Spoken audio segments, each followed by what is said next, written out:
Welcome back, everyone. It's just another day in the life as a military wife, and the research process for some of these topics can be really emotional and mentally draining for me, and that's why I tend to have a variety of different formats and topics that I cover, just kind of give me a break from the mental load that some of these can just cause.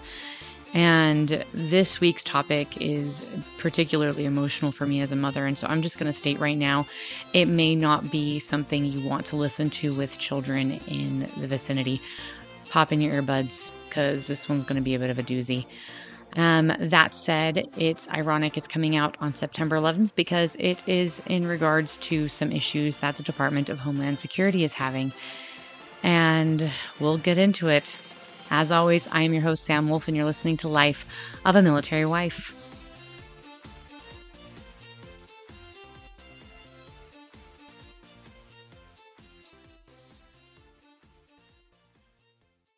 Okay, so like I said, some of the topics that I have to share with you guys are uplifting and motivational. They're self-improvement books or ways to make military life a little easier and whatnot. Then there's other things that I cover, current events, and this is one of those such episodes. There's been some stuff going down that affects our national security and also is important information for people to know. And these reports are readily available, but they're not being widely talked about. And I just don't understand why. I don't know why they're trying to bury this and ignore it concerns me, because when you have a problem where you have lost track of, and I'm not exaggerating here, people, when you have lost track, the United States government has misplaced nearly 500,000 children. That probably needs to be addressed in a productive way and dealt with, and maybe we should start finding some of them. So let's break this down. According to a report from the Department of Homeland Security, it states that they cannot monitor all of the unaccompanied migrant children that have been released from their custody. And in the last 3 years, since 2021, they have lost track of 365,705 unaccompanied children. And you're going to say, wait a second, Sam, that's not 500,000. Oh, no. They're not the only ones who've lost track of kids. So the Department of Health and Human Services has an organization. It's the Office of Refugee Resettlement, and they additionally have lost contact with more than 85,000 migrant children in the past 2 years. That is a grand total of 450,705, and that's very close to 500,000 children, unaccompanied migrant children, just lost in the United States. We don't know who they're with, what they're doing, what conditions they're living in. Now, the director, Marcos, of the Office of Refugee Resettlement admitted that the reason why they are not certain that they got these individuals, these children, that they weren't handed over to family is because in March of 2021, they removed proof of address requirements as well as exempted household members from submitting to a background check and providing identification. According to Border Patrol, these kids are showing up on the border with just like a phone number written on their arm, maybe a phone number and an address, and being told to tell the people who are processing them to just call the number. Many of the kids don't know who's going to be on the other end of this number, and they do not know if these kids are being handed over to family members. They don't know what conditions these kids are going to be sent to. And back when they were checking on these things, one of the individuals in charge of making checks and doing recommendations on whether or not they were a suitable environment for children flagged several of these locations, said they were unsuitable, and then was overridden and kids were handed over to them anyway. So what's going on with these kids? What's happening with these kids? Do we know where these children are? Well, according to the New York Times, let's backtrack for a second. The Department of Homeland Security have stated to Congress that they have no way of assuring that these children are not being subjected to trafficking, exploitation, or forced labor. And according to a report from the New York Times, 66% of these children probably have full-time jobs and are being forced into labor. Now, they can't prove where these children are. They don't know where a lot of these children are. So, 500,000 almost children in 3 years have been trafficked into the United States. Who the heck is doing this? Well, actually, the government has an idea on at least one organization that could be involved. You see, there's an organization operating inside the United States that's an illegal organized crime group from Venezuela called Tren de Aragua, and they're operating in 3 different states that we know of as of right now. They originally started off in Chicago, they moved to New York, and now they're in Colorado. They were founded back in 2009, maybe 2010, not completely specific. They're from Aragua, Venezuela originally. That's where the organization started, but they operate now in Bolivia, Brazil, Chile, Colombia, Costa Rica, Ecuador, Nicaragua, Peru, Panama, and the United States and Venezuela. Yep. Guess what Tren de la Aragua is known for? They're known for protection racketeering, drug trafficking, human trafficking, human smuggling, kidnapping for ransom, illegal mining, bribery, and money laundering. And we don't really know exactly how many of them there are, but we know that there's at least 5,000. Yeah. And they're operating in Chicago, New York, and Aurora, Colorado. That's where we know they're operating from. Now, the United States government has put out a reward for anyone who can provide information that will lead to the arrest of the leaders of this organization. And I genuinely and sincerely hope that that does happen. But we now have criminal organizations from other countries operating inside the United States. Now, Tren de Aragua, there's something else you need to know about them. Do you know where their headquarters in Venezuela is? Because I can tell you, I've done some basic research on this. They are operating out of a prison in Venezuela. Yeah, you heard me right. You see, the leadership of Tren de Aragua are imprisoned in Venezuela. The Venezuelan government knows exactly where they are, and yet they're still operating with impunity across multiple countries. They're known for taking migrants captive and using them. They did this in Chile, and now they're doing it here in the United States. The organization, at least the part of the organization in Aurora, Colorado, the police are fairly confident, or individuals are fairly confident, that they are involved in human trafficking up there. Now, they were operating in New York. This is interesting. You see, it's interesting because a member of Tren de Aragua had multiple infractions in New York, but was let go. And he ended up moving down to Georgia. And why is this important? You see, this individual, his name is Jose Ibarra. Now, Jose Ibarra is a 26-year-old, and he was living in Athens, Georgia, and decided to murder Laken Riley, a University of Georgia nursing student, while she was out for a run. Now, when the Department of Homeland Security was asked why Jose Ibarra had been allowed or paroled into the United States, they answered that he wasn't paroled because he had a specific benefit to the country or that he had a humanitarian need as the law requires. He was paroled because of capacity problems. So he was permitted into our country not because he had a need and not because he was going to be a benefit to the country, but merely because they didn't have a place to hold him. So why didn't they turn him back? Why didn't they send him packing? That's what I would like to know. And how many more of these individuals are in our country? Because we obviously know that this organization, Tren de Aragua, is functioning in this country. We know that there are people who have taken the close to 500,000 children and what they're going through, these children. We have no earthly idea. Does the United States government even have a plan to find these children, to protect these children, to try to locate these children? Why were they allowed to be just handed off? There is a serious problem with our border. There is a serious problem with this security issue. So let's break this down a little bit further. The situation in Aurora, Colorado has been widely conflicting stories.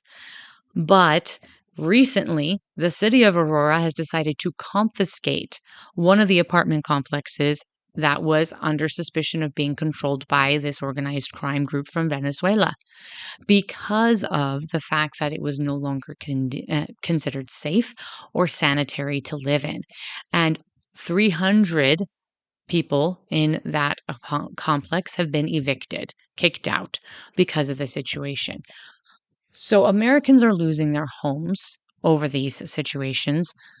Nearly 500,000 children are missing. And we now have Venezuelan organized crime groups operating inside the United States.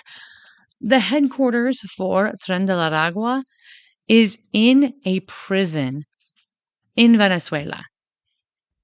Wrap your mind around that for 5 seconds. The United States government, as well as the Venezuelan government, know where the main leadership for this organized crime group is. They're in prison in Venezuela. So why are they still being allowed to operate with impunity throughout Latin America and the United States? Why hasn't the United States not spoken to the Venezuelan government to get them to do something about this? Why has the Venezuelan government decided to just let them to continue operating their organization from a prison where they have control? Or at least they should. It's their prison. So we've got missing children. We've got human trafficking, drug trafficking. We know this organization is in the United States. The U.S. government is admitting they're in the United States. This has all happened largely in the last 3 years. Is there going to be any accountability? Well, 2 children were found in Virginia being held by another illegal immigrant who was abusing them. How many more are being abused? Being worked to death? Do their families know where they are? As a mother, this is absolutely terrifying and heartbreaking. These are children. The Department of Homeland Security was created to protect the United States from terrorists and from criminals penetrating our borders and causing problems inside the United States. Well, I think that's a pretty good explanation of exactly what Tren de Aragua is doing and whoever else has taken these children. They're criminals and they are committing crimes and causing harm inside the United States. Why do we have the Department of Homeland Security if they are not going to actually secure our homeland? What are they going to do to fix it? There's been a lot of talk about giving Border Patrol a bigger capacity to process these people because that they feel would be a great way of solving this problem. And you know what? That's not a half bad idea, but it's not the whole solution. If you're having a problem processing people, then turn them away and tell them to go back. Tell them no. If we can't prove they're not a criminal, then they shouldn't be allowed into this country. And the only reason why these children are being used as pawns is because we have made policies that allow for those exploitations to take place. Because children are just accepted into the United States. If we made a policy that no children would be admitted into the United States without their legal guardian and or parent, then we wouldn't have these unaccompanied minor children. These are not policies and procedures that are difficult to fathom and comprehend. They're policies and procedures that we have had in the past and that can easily be implemented again. Telling them to go home if we can't prove that they're not a criminal is pretty straightforward. If we don't have the capacity to properly process these people, then we should not be allowing them into our country. And if we do not have the capacity to properly vet the locations that these children are being sent to, then we need to hold on to them until we can. We have a moral obligation to not hand children over to criminals. And I don't think should be a controversial thing to say. It shouldn't be a shocking thing to say.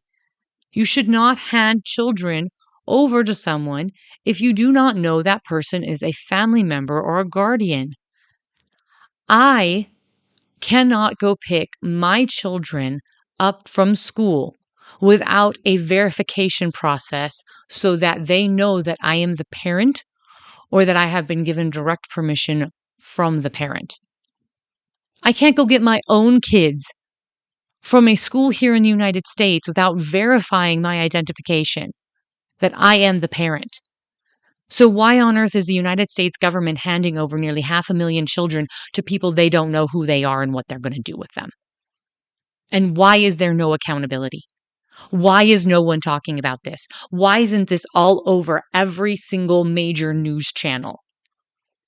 Because people who are willing to abduct and traffic nearly 500,000 children aren't going to stop there. They're not going to just put those poor children's life in danger. They're going to be a danger to everyone in this country. And if they're in this country and they're able to get away with that, that should be concerning to everyone. Now, I said, I really do. I try not to get super worked up in some of these things. I try to just present the facts as much as humanly possible. This one, like I said, it got under my skin. As a mother, this is heartbreaking.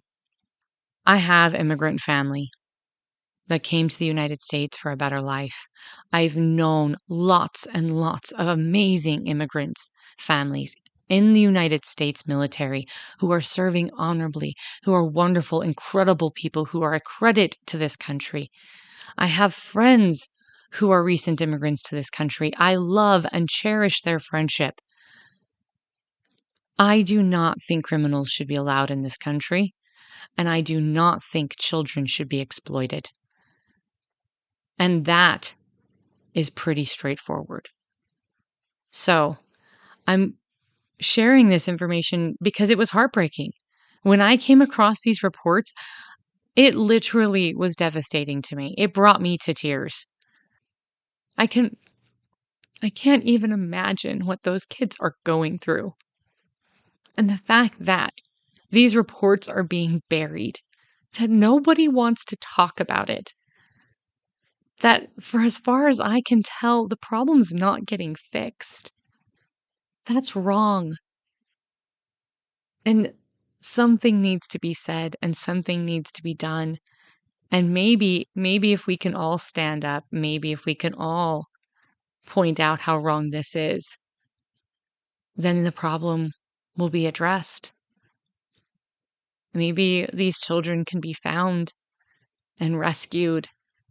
Maybe their families can be found. And that's what I hope and pray for. I genuinely do. And like I said, I say this with a lot of topics. There are times that I wish I could genuinely be on the ground doing more to fix these problems, but I don't have the capacity at this point to fix the wrongs in this world, at least not all the wrongs that I wish I could. But I do have the capacity to research these topics, to look up this information, to share it with you, and to hope and to pray that by getting the word out, things can change. So that's where I'm going to drop this topic and just hope that this information can help make a change, that getting the word out can bring about some hope and resolution for these poor kids. And this is where I'd put a plug in for the episodes that I'm going to be doing for November. I'll be putting plugs out on my social media, but I just don't feel like doing that right now. I don't. I'm going to leave it like I normally do. Let's please try to be the good that we want to see in the world.